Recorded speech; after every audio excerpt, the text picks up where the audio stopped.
Hello and welcome back to another episode of the On the Sideline podcast with Jackson and Kyle. And I am joined here, as always, by the man who has requested for all of his super chats to now be converted into GameStop stock. Kyle, how are you doing? Doing good. Yeah. A weekend without football. So I spent my weekend, as everyone else was, studying it up on the big Kong versus Godzilla fight happening next month and watching all of the prequel movies to decide my winner. I think Kong's a little underrated here in the value bet. I think Kong can really pull off the upset. Yes. This week we will be going over, we'll be spending a whole hour podcast on that. So you get excited for that. No. Well, we have a fun show, sort of an off-season-ish type thing. It's not the off-season quite yet. But the way it's going to work is we're going to just have some fun topics to talk about. We're going to preview the Super Bowl Wednesday, but today we're going to talk about the Stafford trade that broke yesterday, all of the new head coaches. We haven't gotten a chance to talk about them yet. We're going to do a draft for where will Deshaun Watson go. We're going to draft teams we think are most likely to get Watson, and then I'm also going to bet some money on Super Bowl prop bets where I will probably lose some money. So should be fun, Kyle. Yeah, I can't wait to do it. Yeah, obviously, like you said, it's great timing for our podcast show, the Stafford trade last night. So let's go ahead and break that down. Yeah, that was also David in the chat says, do you guys read the chat? No, we do not. Yeah, let's move on. Let's get right into it. So Matt Stafford is a Los Angeles Ram. Kyle, what are your thoughts? Okay. My first initial thought when I saw it was, wow, this was a lot, but it's interesting. I think one of the things that we've seen over the last 5 years, as I compare the sports, as we've seen in the last 5 years in the NBA, is just the lack of care about first-round picks. A lot of these contenders don't care about first-round picks because typically a lot of the contenders can bring in free agents or swing trades. So they don't care about keeping those first-round picks, whereas I thought NFL teams generally do care about first-round picks because even at pick 32, you're getting probably a starting caliber player. The Rams don't care. They just don't. They've taken Goff and they're not going to take a first-round pick essentially until 2023. And they're in win now mode. So it's basically championship or bust for Los Angeles the next couple of years. Well, I love what the Rams do with these first round picks. And I think it's clear, first round picks probably are a bit overvalued in the NFL. And so if you can get these, these good play, like I think getting Ramsey for 2 first round picks, it's late first round picks. That's good value for a top corner in the league and things like that. So I think that what I like about the Rams is that they do give up those picks to try and get actual good players that are going to be good. I think that the question I have, and I still think I'm going to say I like this trade for both sides, but the question I kind of have for Los Angeles is it worth giving up 2 firsts and a third to get the upgrade from Goff to Stafford? Because Goff's not horrible. I mean, I looked at where we had the quarterback rankings during the preseason, and I had Goff at number 16 and Stafford at number 8. And so that kind of feels it's a sizable jump, but I do wonder if they could have maybe traded the assets for something else. But I still think that, they're a better team now, so I guess it's worth it. Yeah, because I mean, the thing is that when we were all speculating about the Deshaun Watson trade, which we're going to talk about in a bit, we were like, okay, could 3 Miami first-round picks in Tua be enough to get Deshaun Watson? And then all of a sudden it's 2 first-round picks and Jared Goff is, Matt Stafford, which obviously changes what you think is the value for Watson. But how much of a jump is the exact question, because I think Stafford's a great quarterback. He's had probably the roughest, some of the worst breaks in his career, including losing Calvin Johnson, at a time where you didn't expect Johnson to retire. And, he had a lot of injuries to start his career. And then, he had Matt Patricia, which doesn't help either. Right. So it's just I think he can be a great quarterback. And I think this is an upgrade because this is a team, that's still just a couple of years removed from a Super Bowl. So obviously having that quarterback, maybe you say, maybe now this is the team to beat in the NFC. Well, yeah, and they're 0 years removed from going to the divisional round, so they're still a very good team. And that's kind of why I think I'm going to say I like the move, is because you look at the Rams, it's not to have really a lot of holes. You could argue they could use an upgrade at linebacker, but they still had the best defense in the league last year. And in terms of their offense, I feel like they're pretty complete. So maybe just getting that upgrade, there's not a lot of different ways you can upgrade. Maybe getting a better quarterback is worth, it's always worth overpaying to give yourself a chance to win a championship. And that might be what they're doing, but I think it's far from a disaster. I think it's good. Yeah, I mean, at the end of the day, because we thought they might have to, because of the contract for Goff, I thought there was a chance that they might, because there was so much talk about McVay doesn't have the confidence in Goff anymore, that he doesn't want Goff as the quarterback next season. And there was kind of a thought I had that they would kind of have to attach a pick to get rid of Goff because of his contract, similar to what the Texans did with Brock Osweiler a few years ago. I don't think Goff's nearly as bad as Brock Osweiler, but given the contract, I thought, they're not going to get the value for Goff that they obviously drafted him and are paying him. So it was interesting to see this trade go out, because if it was 2 firsts for Stafford, I think that's a really good trade for Los Angeles. But then they're also essentially attaching a 3rd-round pick to get rid of Goff's contract. It's interesting. It's really interesting to see this unfold. This was not the trade I was expecting to happen. But, I mean, Stafford's got to be thrilled about this, right? This is the best chance he has to win a Super Bowl ever. Yeah, we'll get that in a second. I want to touch on what you said about the Jared Goff contract. I don't know if I think Jared Goff is still a positive asset. Like, I don't think Jared Goff is someone you have like the difference between him and Osweiler. I think there's no comparison. Osweiler was someone who literally wasn't worth a roster spot and was getting paid a starting quarterback salary. I know this is it's constantly talked about, but for the Rams, if they cut Goff at the end of this year, at the end of 2021, it's a $15 million dead cap. And if they keep him for 2 years, then there's no dead cap. So it's something, and his cap hit next year would be, it's $27 and $25 million for those years. So, you're paying a mediocre quarterback, a bit above mediocre starting quarterback salary. Like, I don't think this is a horrible move. And for the Lions, like, I think it's a who, like, I think that the Lions, if they could get this contract, if they could have made this trade without Goff or with Goff, I think they probably take Goff. At least I would have. Yeah, no, I think so too. I mean, I still like some things about Goff. I think it's going to be interesting to see him this year, especially if Marvin Jones and Kenny Golladay could come back, because I think that he's had, between McVay, Kupp, Woods, and all those guys that he's had in Los Angeles, and Brandon Cooks also for a little bit, between all those guys he's had at Los Angeles, he certainly had a pretty good receiving core around him besides the St. Louis year and the Jeff Fisher year. So it'll be interesting to see how he's pretty much developed, because he's basically going to have one trial year with Detroit, right? Because if they don't have Golladay and Jones, they're basically going to see what this asset is with the bare minimum around him. And it's basically his one chance to show he's a starter in the NFL, right? Yeah, I think so. I mean, I would imagine if it doesn't go well in Detroit, like, he might have to be a backup for a bit, but I think he'll get another opportunity eventually, probably. But I don't know. I mean, I still, like, a week ago, I said I thought he was a mediocre starting quarterback. I'm not going to now, because he got traded, say that he's, a bum. I think that I still stand by. I think he's fine. I think the Lions could, I think Goff's probably going to be what he is. And I'm not sure if you want to really build around that, but I don't know. It's a weird situation. He's just in that weird spot of, like, he's not good enough to build your team around, but he's still, like, a valuable quarterback. So you're just in kind of a weird spot with him. Yeah, I mean, I think those quarterbacks like 16 to 22 in like ranking, you can win with them, but you can't win because of them. And that's essentially Jared Goff. That's basically what the Rams have done. I think you can win because of Stafford some games, especially when he gets hot. He still has all the intangibles of a guy who was the number 1 overall pick and is still incredible at times. So I definitely think that this is an upgrade for Los Angeles.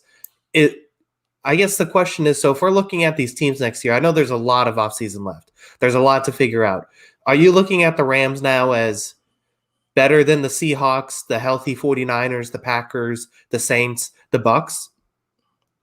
I mean, that's, like you said, there's a lot of offseason left, but I do think that this trade feels like it puts them squarely in championship contention, which they might have already been, but they're better now. So I think that that's a huge deal. And I do think that Stafford, you tried to ask it earlier, and I moved on to something else. But like, yeah, Stafford's going to be thrilled to be in this situation, and I think this is a great fit for both of these two, especially with the Stafford is great at timing his throws, which is a lot of what Sean McVay's offense is sort of built around. It's all timings for every quarterback, but really I feel like even more so for a Rams quarterback. I think this is a really good team. I definitely think that I wouldn't be shocked if they win it all next year with this move, which is why I think that I say it's a good move. Although I also wouldn't have been shocked if they won it all next year, even if they had Goff. So it's weird. Yeah, no, it definitely is. But hey, like I said, it is good for Stafford. I think it's going to be good for Los Angeles, and for all the rumored disgruntledness out of McVay about Goff, he gets a guy that he clearly feels comfortable with. So this is an upgrade for them, and they got to feel good about it. Yeah. Can we talk about one more thing before we move on? Yes. A report came out, I'm sure you saw this, of apparently there was one team Matthew Stafford did not want to go to. That was the New England Patriots. Now, it's just some dumb report. We don't know if it's true. But given that it's a negative report against your team, I'm going to believe it's 100% true. What were your thoughts upon reading this? The thing is that Tom Curran's actually a pretty reliable Patriots reporter. So I pretty much trust what he says. He's one of the longest tenured Patriots guys. So I don't know who he got his intel from, but I generally trust what he does say. Yeah, this was interesting because I did see that, and it was, obviously it sucks to hear that, but yeah. I think there's a lot kind of playing into it. Was it Patricia back on staff and not wanting to work with Patricia again? I don't think it's that serious because obviously Patricia has nothing to do with the offense in New England. Plus, there was probably a bunch of guys in Detroit from New England that they're like, oh, yeah, New England's a nice place. But, it's a guy who's played indoors for his entire career. It's a guy who probably doesn't want to play in the Northeast in December. So I don't necessarily blame him for not wanting to go to New England. And not to mention, if you look at the circumstances in New England right now on, January 31st, there's still no tight ends in the building. There's still no wide receivers. I don't think New England's a really desirable location for a quarterback right now. Yeah. And one thing that, you said also, I'm not sure if I fully, were people saying it's a nice place? People might have been saying, hey, you're gonna have to work your ass off if you're gonna play here. This might not be the ideal situation, especially when it used to be almost a guarantee you'll get a ring if you stay there for 3 or 4 years. Now it's like, you're gonna have to work really hard, and you might work really hard to go 8-8.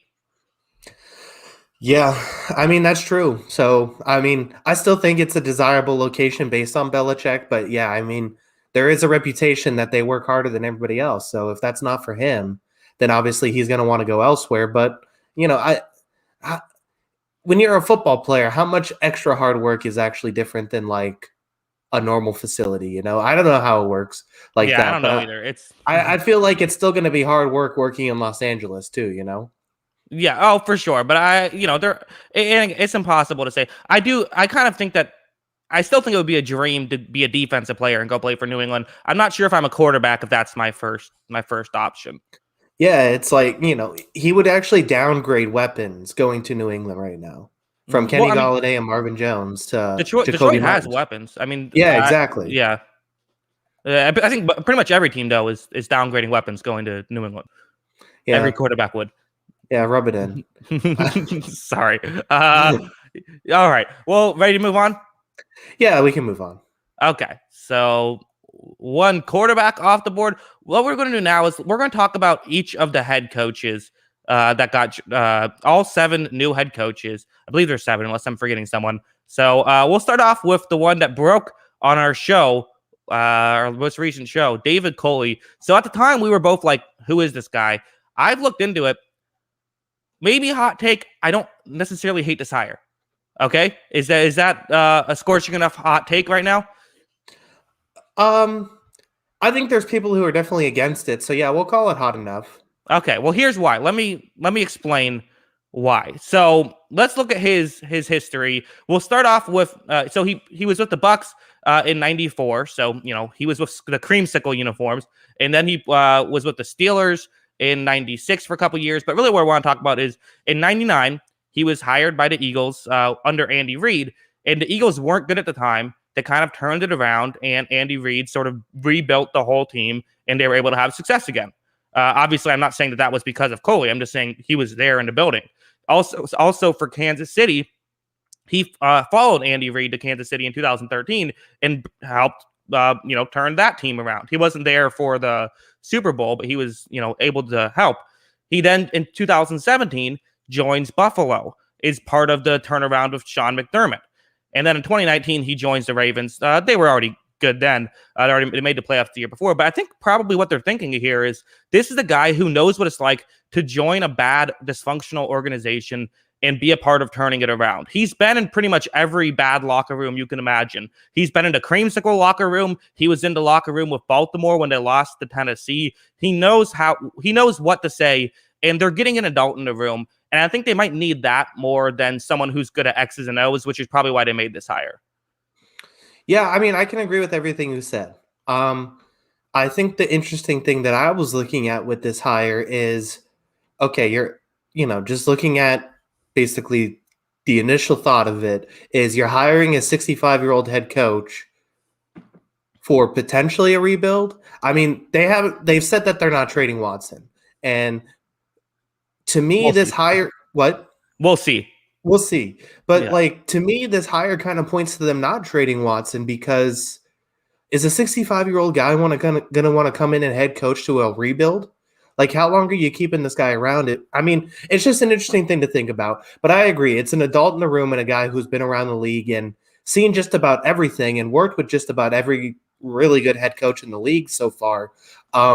So you get a guy who's pretty much been everywhere, learned a little bit from everybody, and he's going to come in and kind of learn a lot from, or take that experience and put it into this team who doesn't have a lot of experience and doesn't have a lot of knowledge about winning and, turning around football teams. So I can agree with everything you said, that I think it's a fine hire.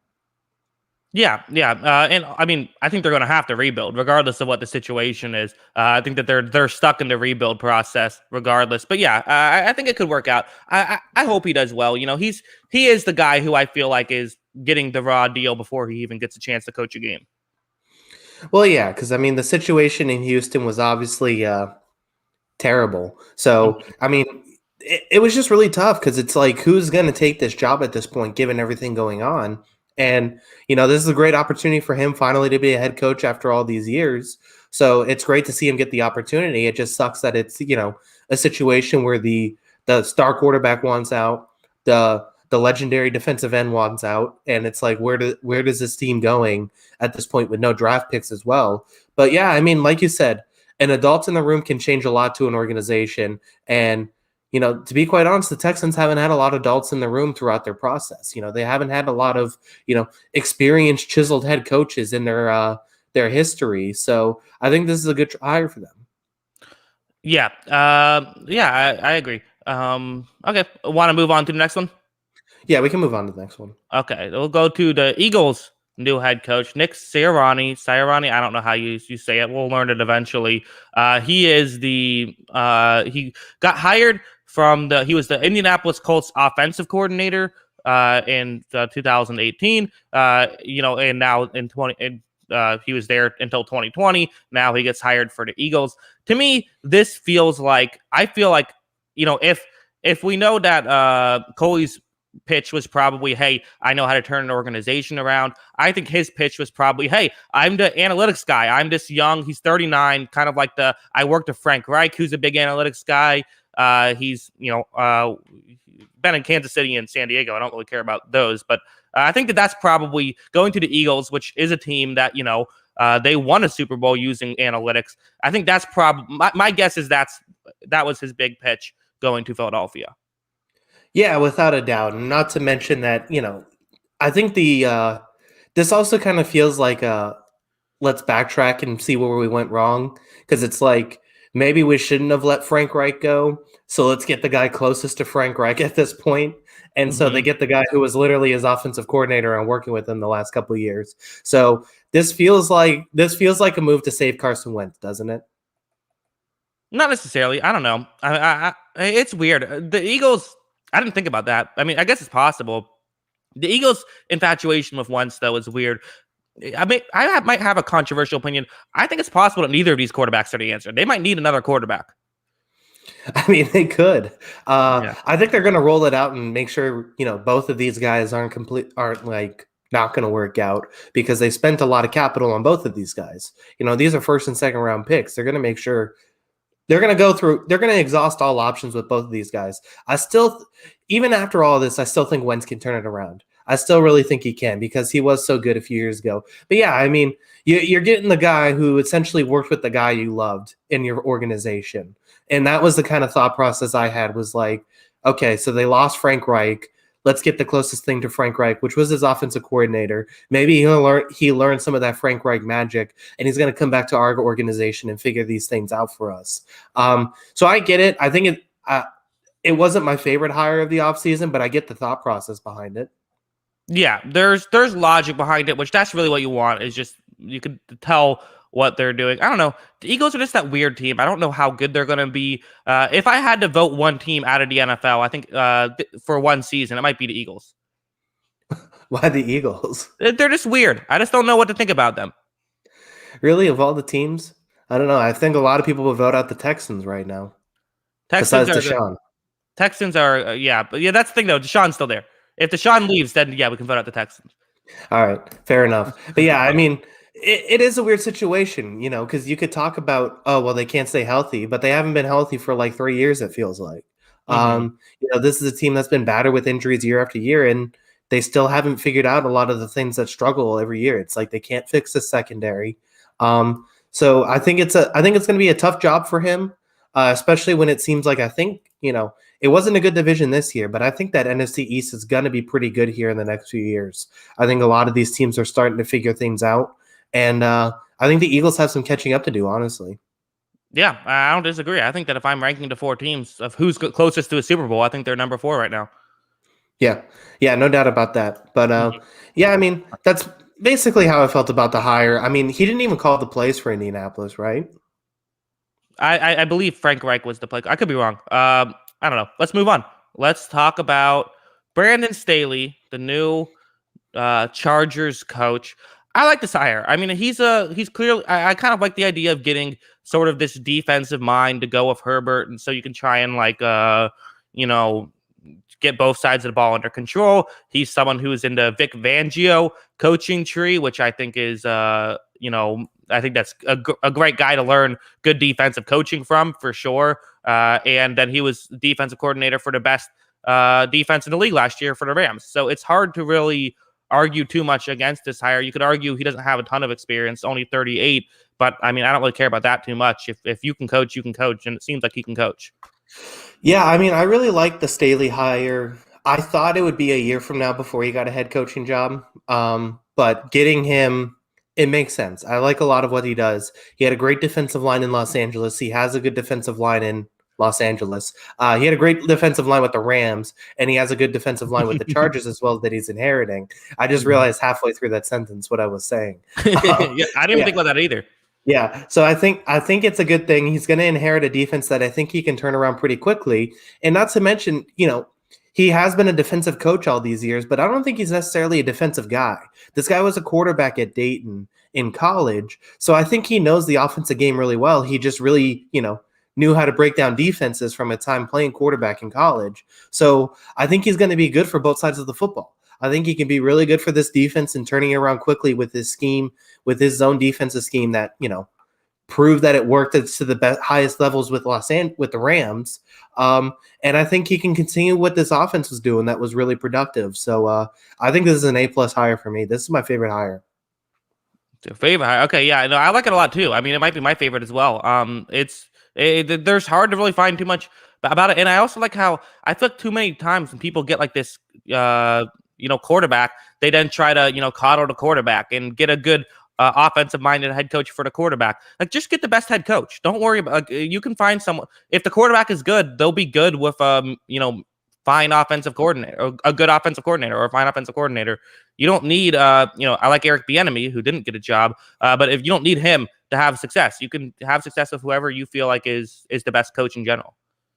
Yeah, no, I 100% agree. It's all about who fits your organization's plan and goals. It's not necessarily about if your goal is to score 50 points a game, then yeah, maybe hire an offensive coordinator to your head coach. But I think I like a lot of what Staley does identity wise, taking away the big plays on defense. And I think this team can still manufacture a lot of big plays on offense with Herbert. And like I said, I think he knows the offensive game really well from his experience playing. But I think he's also I haven't seen who he hired as offensive coordinator, but I think it's going to be pretty good to fill out this roster. And I think the offense is going to roll just fine. Yeah, agreed. We'll move on now. Let's go with the new Lions coach, Dan Campbell. Dan Campbell, who would have thought is getting an opportunity right here? Maybe best known for being a 6'5", 265-pound head coach. That's pretty good. Yeah, so if there's a cage match, he might challenge Vrabel for the title. Yeah, it'll be interesting. So yeah, I mean, I'm not gonna get because the thing is, at the end of the day, we don't know. Like we can speculate with a lot of these coordinators, but I think the jump from coordinator or position coach or assistant coach to head coach of a football team is a huge jump, no matter who you are. So at the end of the day, we speculate who we think could be a good hire, but we don't know at the end of the day. I had a lot of questions about this one. I think I saw initially when I saw the hiring, they're like, he's known as a strong motivator, but weak in X's and O's, which was concerning. So I was like, is that how could we just credited Culley for sort of being that sort of similar guy? Like, is that maybe what the Lions need right now? It could be, because I think that they went too far X's and O's with Patricia. So then you go the complete 180 and get a guy like Campbell, who's just about, looking to bite kneecaps off and stuff like that. So yeah. And you know what? At the end of the day, because I was looking at it before this, because I was like, I think you need to hit home runs with your coordinator hires when you get a coach like this, because I like motivational coaches, but you need to have good coordinators, because X's and O's are important at the end of the day. So I think at the end of the day, getting those coordinators is important, and I like Anthony Lynn here. I think Anthony Lynn did a great job with Los Angeles last year and Herbert. I think if they decide to, whether it's Goff or they draft a quarterback to rebuild, I actually like Anthony Lynn not having to make decisions with timeouts or running the ball with 30 seconds left in the game. I like Anthony Lynn, though, as an offensive coordinator with this team, and, Aaron Glenn was a fun football player. We'll see how he does as defensive coordinator, but I think he had rave reviews at New Orleans too, so that'll be interesting. Yeah. I like this comment. Rico says, "Hey, Jackson, your co-host had an amazing take on the Chargers' new head coach." I just like how it's addressed to me that you had an amazing take. Yeah, anyone who wants to send me a message, go ahead and just DM Jackson on Twitter at Jackson Kruger, and he'll send it to me. Exactly. I appreciate it, though. Thank you. Also, Sky Gray, why is X's and O's concerning? That's why you have all caps coordinators. It's like, oh, all right, well, you don't need to yell. We got it. But yeah, I kind of agree. But obviously, if you can get a great X's and O's guy who's a head coach, now you only need one coordinator instead of two, which I think is if you get a great offensive, if you get Eric Bieniemy, for example, then all you need is to get a good defensive coordinator and you're set. Whereas Campbell has to get a good offensive coordinator and a good defensive coordinator. Yeah. And like I said, we'll see about Glenn, but I think I do think that Lynn is a pretty good fit here. So that'll be interesting. I think the question for Detroit is, how long is this going to take? Because this could be a quick turnaround if they try to fill out some of this roster, but I think they have a lot of pieces they need to add. This could be a long rebuild for Campbell and company. Hey, but they got Super Bowl quarterback Jared Goff now. Oh, boy. Yeah, they do have that going for them. And also, Campbell, he has been in this position before, sort of. He went 5-7 with the Miami Dolphins as an interim head coach. So there is that, he has some experience at least. So yeah, again, I think they're going for an adult in the room here, which, it's weird to get one who has such little experience, but if they have confidence, who am I to question the great organization that is the Detroit Lions? Yeah, the Lions haven't made a mistake in like 30 years, so we got to cut them some slack. Yeah, I mean, this is the organization that hired Matt Patricia. They know what they're doing. Nothing goes wrong in Detroit. Yeah, poor Lions. All right, let's move on.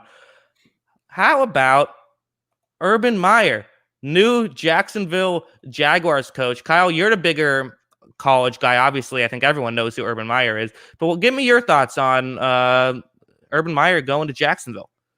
I'm intrigued. I think Hmm. that's the best way I can put it because I think that I think the stuff about coaching college kids to the NFL or coaching NFL players, I think some of it's overblown. I think if you can coach no matter the level. Um, Now, he's not able to recruit his kids and basically build his roster that way. So I think that's the big thing because with Ohio State and Florida, he could recruit top 5 recruiting classes every year. So he's already at that advantage. Um, I'm intrigued though, because I think with the spread offense kind of becoming what it is in the NFL, I think that I think it's a more seamless transition from college to the NFL level. And yeah, I mean, he's going to have basically a clean slate with this team. He's going to get Trevor Lawrence and he's going to have a ton of cap space. So I'm really intrigued what Meyer wants to do to fill out this roster and how he builds this team up because I think he's a really good head coach. He's one of the two best, I think, of this century, without a doubt. So it's going to be interesting to see how he does it at the NFL level. One of the two best college coaches or just coaches, period?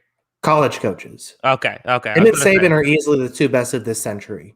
And Okay. then, NFL obviously is a different story, but Hmm. it'll be interesting to see though, because I think he's a terrific head coach, but it's going to be interesting to see how, because I think that there's things in college that like I said, with the way you can recruit and build rosters that way, that he essentially had the advantage of being a top 15 team every year with Florida and Ohio State because he could build out the best roster. Now, can he do that at the NFL level with salary cap and it's more parity driven? That'll be interesting to see.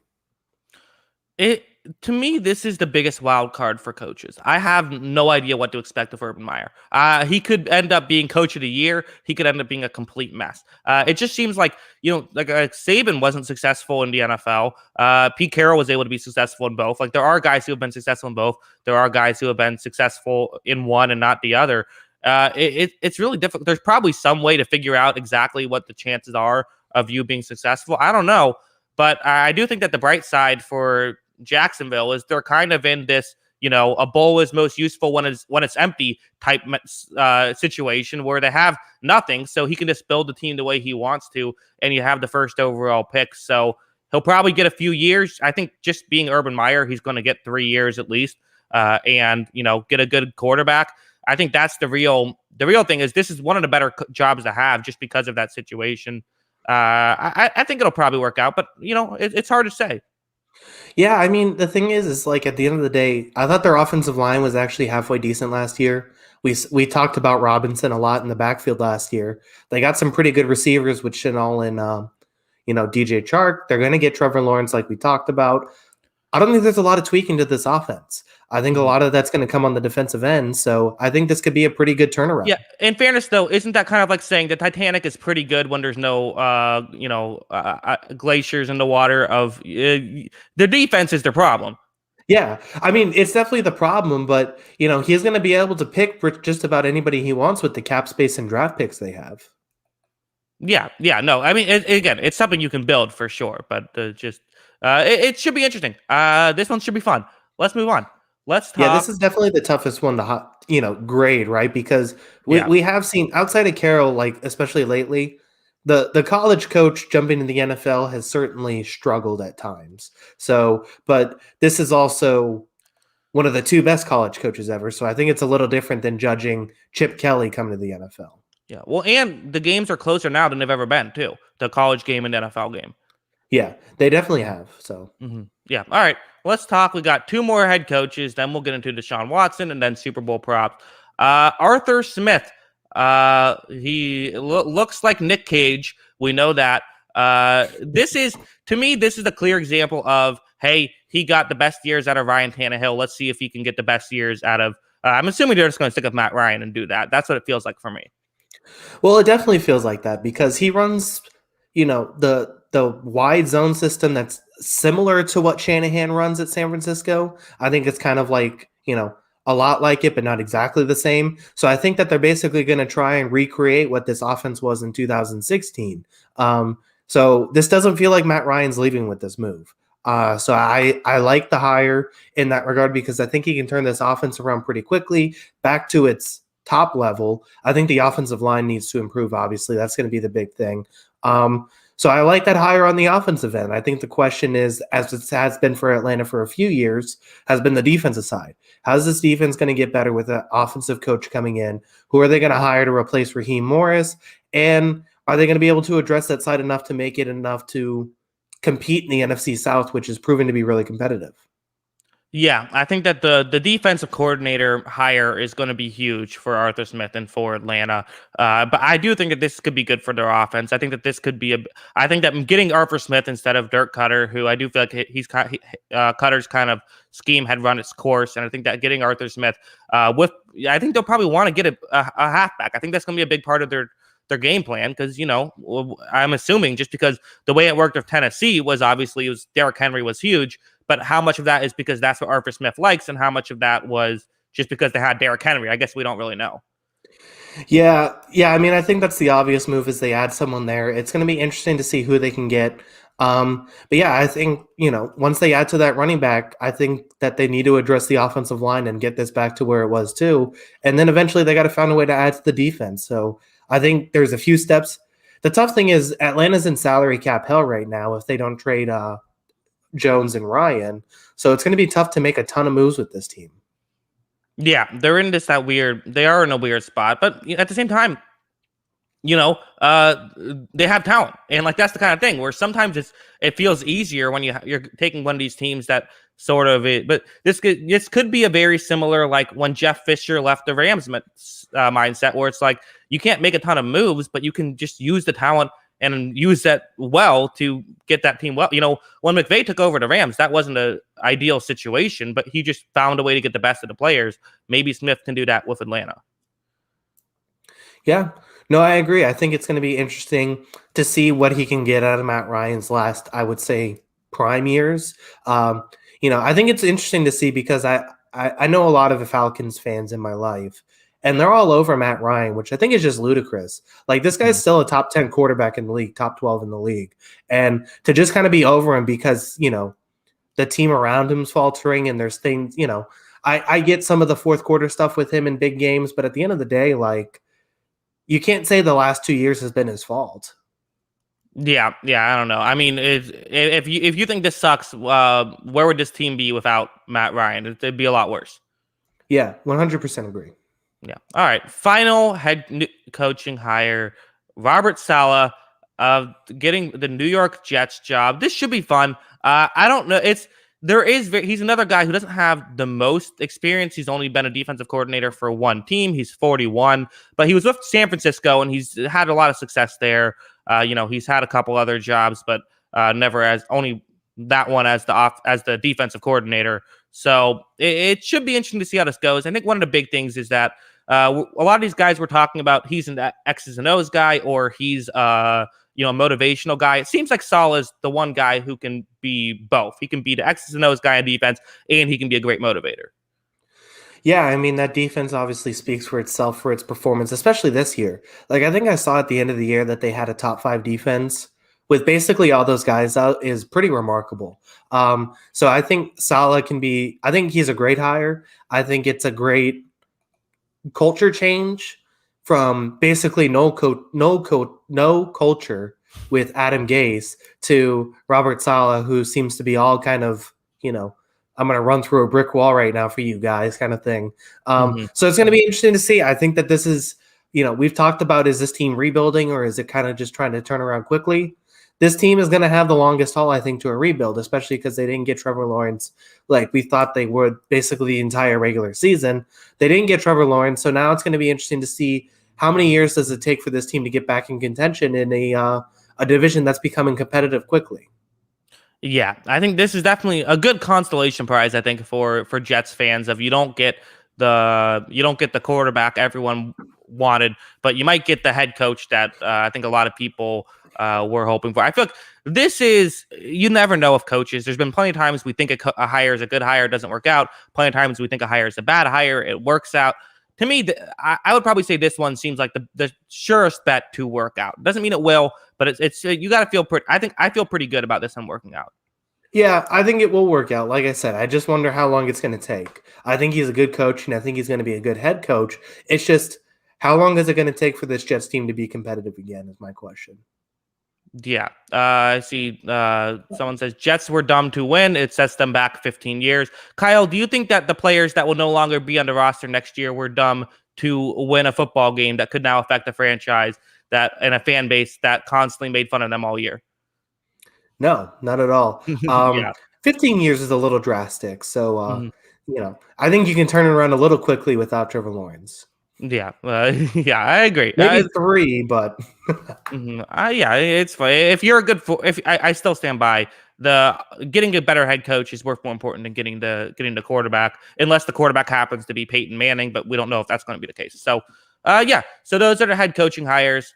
Unless you, Kyle, any final thoughts on just the head coaching hires as a whole? yeah, I mean, I think it was an interesting crop. Obviously, no Eric Bieniemy, which was kind of what everyone was waiting for, and Hmm. it's a little unfortunate, but I think there are some good hires here. Like I said, I think Staley's my favorite hire, just because I was high on him before, even though I thought it would be another year before he gets a head coach job. He ended up getting it early, and I think he's going to be. I think he's going to be a good head coach. I really like what the Chargers are doing and what they're building with that young roster and young coach with the young roster. Yeah, I think one of the real interesting things about this, it felt like there were several teams that were really focused on getting like the motivational type, which is why we kind of saw some guys that maybe we thought had a chance, like a Raheem Morris or like a Todd Bowles. There were Eric Bieniemy, obviously. Some guys that are sort of these sort of good X's and O's guys that don't end up getting selected because they might not necessarily be the best motivators, or which I find interesting. Yeah, no, I agree. And, I think you look at the situations too. It's, replacing Bill O'Brien, it's replacing Adam Gase, and it's replacing Matt Patricia.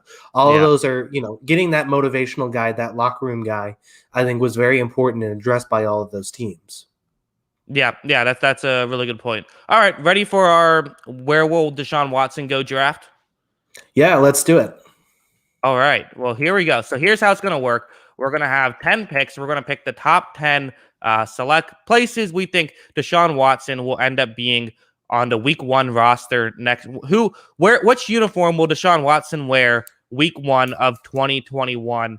And the Texans are included. So here's what I'll do. I'm a nice guy. I'll give Kyle the first pick, and then we'll just go back and forth because, who cares? It doesn't really matter if you get it right, but I'm still taking it very seriously. You're 'Cause I still wanna win. taking it very seriously. Okay. I take everything Um, seriously, Kyle.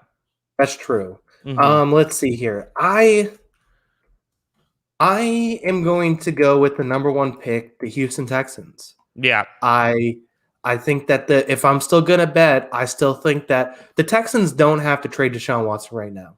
And we've talked about this. There's a chance that with a new coach, you could say, Watson, stick around one more year at $10 million. The thing is, at the end of the day, even next year his contract is $35 million.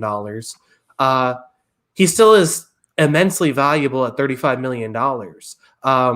So I think that he's still going to have a bunch of trade candidates next year. I think you say, look, we got a new head coach. Let's try this one more time. If you don't like it, then we can address the trade. So I think the Texans seem like the most logical fit right now. I want to see him get traded. I want to see Watson on a good team, but I could see Watson playing for the Texans one more year. Yeah, I think that's probably the most likely option. That doesn't mean I think it's going to happen, but I think there might be like a, 20-25% chance that happens, which would be the biggest slice of the pie. He was also number one for me. I think there's some things. I mean, Rob says Watson will hold out if he's not traded. I don't know if he'll hold out, but there is the risk of that, which means they might want to trade him. And I also think that I looked this up. I forget which site I use this for, but it said Watson's cap hit this year for 2021 would be only 19 million, but for 2022 becomes 40 million, which would be, I think that could be an advantage to try and, if you're going to deal him this year. Yeah, so he's 15. I'm looking at it right now, courtesy of Sport Track. He's Okay. 15.9 million cap hit this year, and then 40.4 next year. So I understand it, but I still think with Watson and his ability, I still think that he has immense value at $40 million. I don't think it's as high when he's only 15 million compared to when he's only 15, but I still think there's value there for a guy who's a superstar quarterback. Oh yeah, absolutely. I think I agree with that.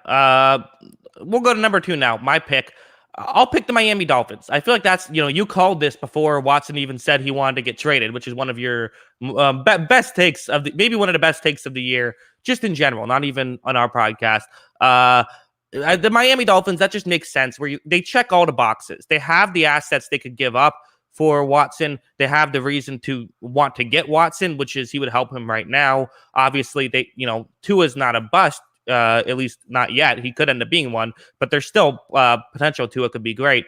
But at the same time, you don't really want to, for Miami, if you can get Watson, you get Watson, and to have the cap space to pull it off. They have $25 million in cap space scheduled for 2021. So they just check off all the boxes. It seems like Miami seems like the obvious choice here. Yeah, no, I agree. I think that it makes a lot of sense because, the following report after the Stafford trade was that if the Texans were to trade Watson, I don't know how true this is, but the rumor was that they would ask for 2 first, 2 second-round picks, and essentially 2 defensive players. And Miami is one of the few teams that can supply that and still come out okay because they have 2 first and 2 second round picks this year, plus their own next year. So I think Miami makes a lot of sense here. Yeah, I mean, I said this a while ago. I think it makes sense. You can dangle, their own first and second round pick, a future first and second round pick, Tua, and you can throw a defensive player in, and Miami's still a pretty darn good team going forward. Yeah, imagine the Dolphins trading Laramie Tunsil for draft picks, and then using those same draft picks to trade back for the Texans to get Deshaun Watson. Laramie Tunsil for Deshaun Watson would be probably the steal of the century. Yeah, I think so. Well, the Hopkins one was bad too. Poor Texans. Yeah, they're in a tough spot. All right, number 3. Who do you got? All right. I'd be interested to see this move. I think it'll be tough because they would have to finagle the cap a little bit, and they would essentially be going for it because they'd have to trade a lot of capital that they haven't stockpiled a bunch of picks like some of these other teams. I'm going to go with the Carolina Panthers. I think the Panthers would be a really interesting fit for Watson. I'd really like him with Matt Rule replacing Teddy Bridgewater. Like I said, I think they have to finagle some things to make the cap work, but I think Watson in Carolina would be a really compelling team. Yeah, and I think they can make it work. I mean, I think they currently have on my notes it has a $7 million currently in cap space, meaning that they would need to clear up $12 million for 2021. They can definitely do that. Obviously, you have to sign your draft picks and stuff too. But this is one that can work out. As a Buccaneers fan, I'm praying it doesn't. I'm praying that he stays. Get him away from the division. Seems like we're finally losing a Hall of Fame quarterback in Drew Brees. Don't have another one come back in, please. But it makes a lot of sense. I think part of it too is I don't know how much draft capital Carolina has, but at this point, it seems like they probably have enough that they could go out and get him. And with their weapons, they have a solid line, and their defense still needs some improvements, but it's still way better than the Texans. So this puts them in immediate playoff contention at least. Yeah, no, I agree. I think it puts them in a position, especially what we saw from Rule. I think it'll be a very interesting move going forward. I think this can be a really good team really quickly. I think that they need an upgrade over Bridgewater, though, and I think Watson is the most obvious upgrade. So I think it makes a lot of sense. They were rumored in for Stafford, too, so I think it would be – they're looking for anybody. Yeah. One of the issues, though, is, they do have the Teddy Bridgewater contract. I forget the details on it, but at the same time, you can work around that. Getting Deshaun Watson, you get Deshaun. And maybe Bridgewater could be a package deal to Houston to sort of be a bridge quarterback for him. Yeah, because I believe that because of his contract that he has an out after next year or something, right? Yeah. So basically, they could bring Bridgewater in for a year to groom a young quarterback. And, that young quarterback would get to work with a professional, which makes a lot of sense. So I think there's ways to make this work, and I think it's a great fit for Deshaun. So it'll be interesting to see what happens with this team. Yeah. All right. So number 4 now, it's my pick. I'm going to go to Denver Broncos. I think Denver, for one thing, they're a team that really wants, I feel like they would really want this to happen. I think they'd be willing to give like 4 first-rounders to make this happen, where other teams might not be willing to do that. I think that they clearly are in a situation where they've kind of been that weird spot where they've just been a quarterback away for like 5 years. Like even when they won the Super Bowl, they were kind of a quarterback away. So they really need to, and it seems like him going to Denver would be they have the cap space to do it. They have $18 million, so they can clear up a couple million to make that work. They have the weapons. Their line, it's been spotty. It struggles to pick up the blitz at times, but I don't think it's that big of a deal because they have so many offensive weapons. Their defense would be good. With Vic Fangio, too, he might be saying, I mean, I know that it's a general manager. I don't know how much confidence he has, but if Fangio has anything to say, he's going to say, yes, let's make this move because that could save his job. I think that this would make a lot of sense. This would be, I hope this happens because I think that he would be a lot of fun to watch in a Broncos uniform. It'd be a lot of fun to watch the AFC West for the next 5 years. That's for sure. Yeah. With him, Mahomes, and Herbert all there. I mean, I would like this move. Is he too short for John Elway? I don't know. John Elway had Trevor Siemian. I think that's just one of those things. I think Elway gets a couple of tall quarterbacks, and then somehow it becomes a meme that he only wants tall quarterbacks.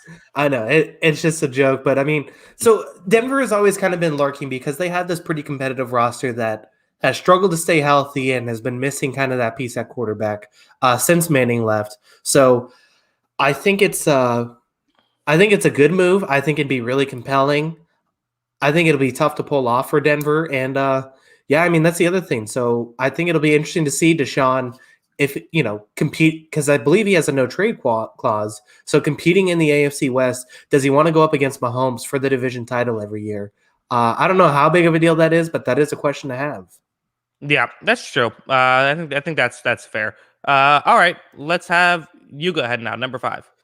All right. So the one that makes sense to just because they have the draft capital the next 2 years, they can obviously make this work is the New York Jets. The New York Jets, obviously, if it's the package of, 2 first, 2 seconds, and 2 defensive players, that becomes a question for the Jets. But if they offer like 3 of their 4 first-round picks over the next 2 years, like that's kind of hard to say no to, even without defensive players in the deal. So, I mean, the Jets make a lot of sense in that regard, and it'd be the most Jets move to try and it's the most New York move to say, we don't want to rebuild. Let's just get a star quarterback and try and be competitive right away. I still think even with Deshaun, this team needs to add a lot of pieces to be a good football team, but maybe they just say, hey, we want the superstar quarterback. Let's worry about the rest later. Yeah, and I think it would make sense for the Jets, especially because they have this was next on my list. Maybe it should have been 4 now that I think about it, because one of the things is they have the number 2 overall pick that can be sort of the headliner in this deal. And I think for Houston, they can kind of rebuild, try to get another quarterback, it's get a Justin Fields and make it work. And the Jets have $65 million in cap space, so they don't have to worry about the money. I think that Saleh probably could use that quarterback too to sort of say, okay, he can be a big part of the offense. Now I take care of the defense. And I think if they can pull this off, this could turn them into perennial playoff contenders. And this is another one I kind of hope happens because it'd be awesome to see. Yeah. So if I'm Joe Douglas and you're Nick Cazzero and I called you about this trade and I offered you 3 of my 4 first-round picks the next 2 years plus a second-round pick, are you asking for Sam Darnold too? I'd probably ask for throw him in. Yeah, I think that's probably a good move. I think the Jets would say yeah, fine. Yeah. What, that would be like getting ketchup packets at like a restaurant. It's just yeah, throw them in, whatever. Yeah, no, that's fair. It'll be interesting. But yeah, I mean, I think it makes a sense for the Jets because like I said, quarterback is the most important position. And I still think that they got a long way to go to be a Super Bowl contender, obviously, or even challenge Buffalo. But you get the superstar quarterback under contract and you figure out the rest. Yeah, no, I absolutely agree. Number 6, I'll pick San Francisco here. I think San Francisco, it's weird because on one hand, on one hand, for the 49ers, you have this situation where, they're a run-first team. So how much is Watson going to help? But at the same time, I feel like Watson's a clear upgrade from Garoppolo. Garoppolo's not bad. I like Garoppolo, but clearly Watson's better. You can get rid of Garoppolo and use that cap space to get Watson. So this year, I think you might save a couple million, although you lose money next year, obviously. I think there is logic here. Again, none of these teams left on the board I feel like super strongly about, but I think they're all interesting. But for San Francisco, why not give up a bunch of picks, give up Garoppolo to get the upgrade to Watson and put yourself into this championship contending team once again? Yeah, I mean, Deshaun Watson and Kyle Shanahan would be awesome to see. So Mhm. this is another one that I hope happens just because of that. And, I think that they have pieces that they can move too. So I think San Francisco is a great pick. I think that this would be really fun to see in the NFC West as well. And I'd like to see him with Kyle Shanahan. I think that if he's looking at options and if he's looking at it from a head coach perspective after the Bill O'Brien experience, he's got to say, if I had to pick my head coach of the guys who want me, Shanahan's probably the pick, right? I'm looking at it. So, I mean, Shanahan, it seems like it because offensive. It seems like a lot of these guys are defensive coaches. There's a couple more maybe you could argue, but I'd say probably Shanahan. I mean, Shanahan has the best resume. And it depends, maybe John Gruden, but I think I'd rather have Shanahan, to be honest. Yeah. No, I mean, you could probably make an argument for that. You could probably make an argument for Belichick too, just because he's Belichick. But at the end of the day, if you want the best position for a quarterback, like you probably say Shanahan, unless New Orleans can pull off a miracle with the cap, which I don't think is possible. Yeah. But yeah, so yeah, I mean, I think it's a great fit. I think it'd be a great fit for that organization who was pretty darn close to winning a Super Bowl with Jimmy Garoppolo. So I think it'd be a really nice move. Yeah. No, please, God, no Watson to the Saints. That would be for the love of God. I just don't see how it's possible, Yeah. honestly. Like, I mean, unless they're trading like Michael Thomas, like I don't see how they make that move. right. They'd have to trade like half their team to get Watson. But hey, maybe that's why it would work. Clear up the cap space. You have to clear up anyways. Give them to the Texans. Texans have just trade your entire roster for Deshaun Watson for the Saints and then start over. Yeah, I'm sure that's what they want to do. Yeah. All right. Number 7. Who do you got?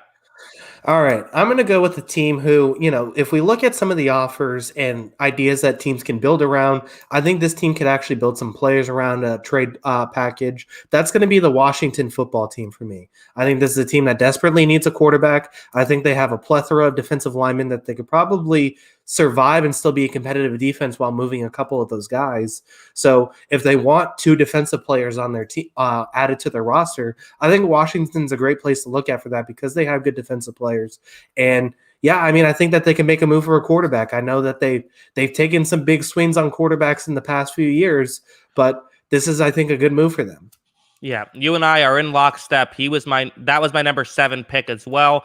Maybe they could even try and throw Taylor Heinicke in there to give Texans fans to try to give Texans like, hey, maybe this guy could be something.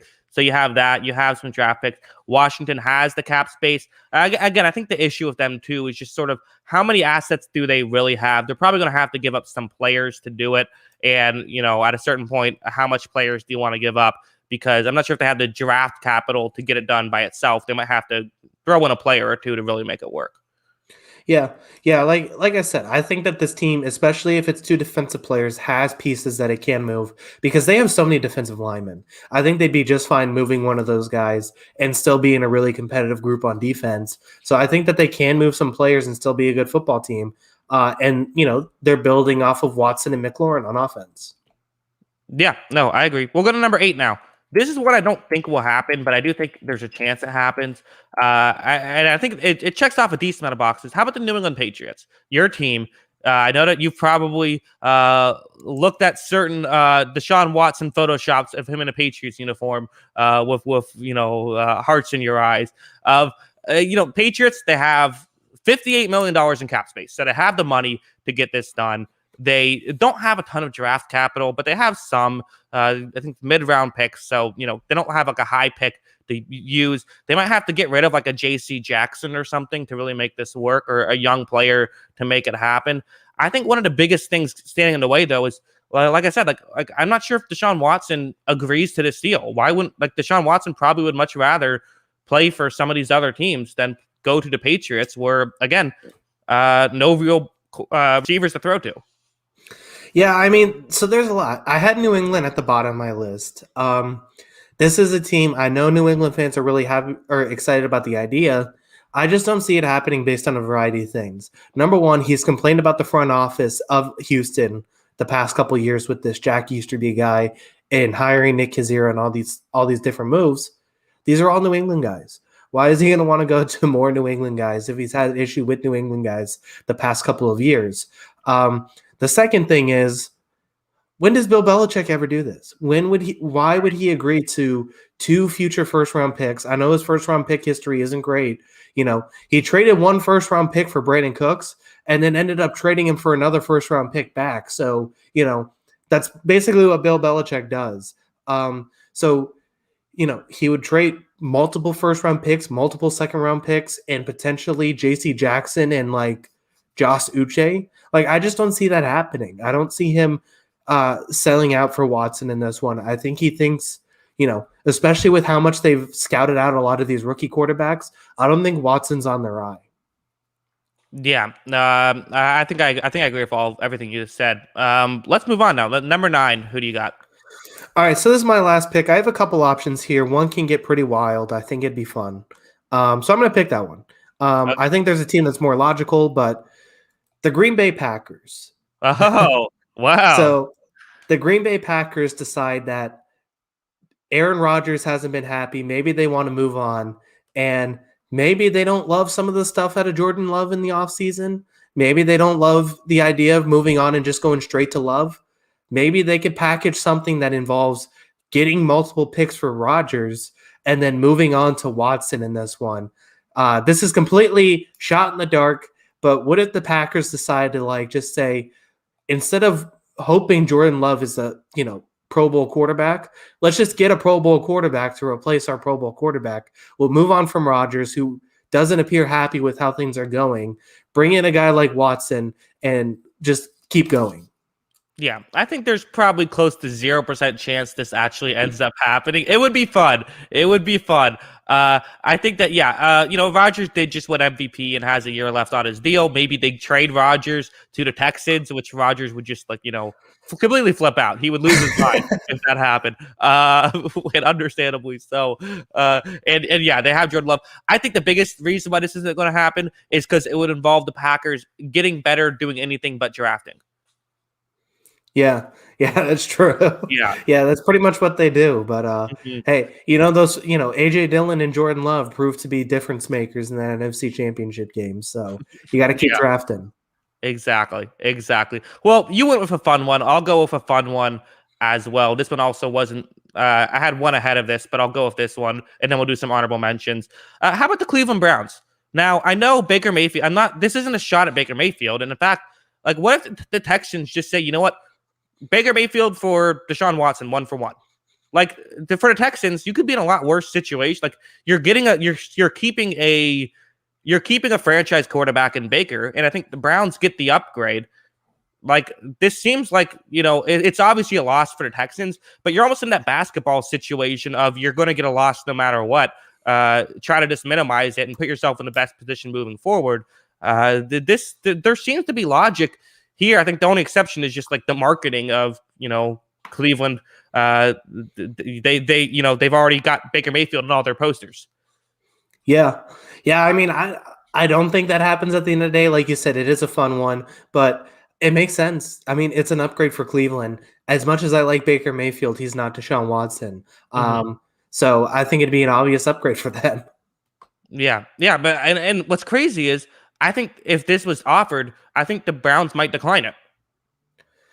You think so? If they said Watson for Mayfield straight up, I think Browns say yes. I don't think the Texans say yes to that. Well, what would the Texans? But for Houston, though, all these other offers are draft picks and quarterbacks that could maybe be successful. And maybe you have to throw in an extra pick then or so. Maybe Baker Mayfield and a first-round pick for Watson. We'll say that. I still feel like for Houston, I would rather be in that spot of we have to build around Baker than we just have all these draft capital and now we have to randomly hope that we can find a quarterback. Yeah. I mean, it's interesting. I agree with you though. I don't think the Browns would really be that interested just because I feel like they think they're pretty close. So I think they feel pretty good about their roster and building around Baker. Yeah, I feel like the comments have been rolling in since I said this one. So the last one, this list fell off really quick. Fair enough. But I thought it was fun. Some honorable mentions. I think the Las Vegas Raiders could be an interesting one just because they have Derek Carr, and he could be sort of similar idea to Baker Mayfield. You're getting rid of a good quarterback to get a great quarterback, And the Raiders definitely would have to add some assets. They also only have 19 million in cap space, so that's tough.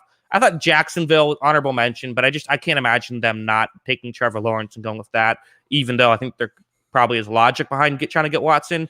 You have Detroit. Maybe Detroit gets rid of Goff, gets some of the draft capital they gave up to go with Watson, but again, they need some cap space as well.